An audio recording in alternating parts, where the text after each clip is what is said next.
नमस्कार मंडळी, मी आज तुम्हाला गुळ आंबा करून दाखवते। गुळ आंबा करायसाठी आज मी 3 कैऱ्या तोडून घेतल्या। आता मी या कैऱ्या धुवून घेते। झाल्यावर आता या कैऱ्या शिलून घेते।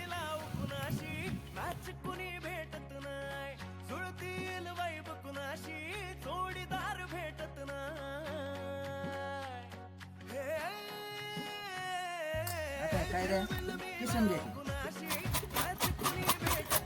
ते कैरी किसून झाली। आता कढई कापायला ठेवली। पहिल्यांदा कैरी टाकायची।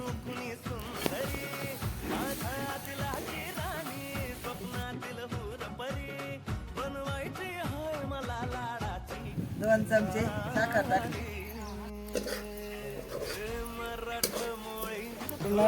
पाक बनवून द्यायचा।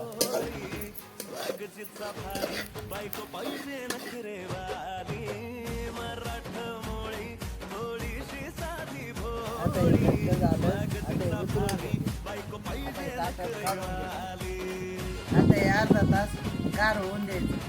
थंड झालं काचेच्या बरणीत भरून ठेवते।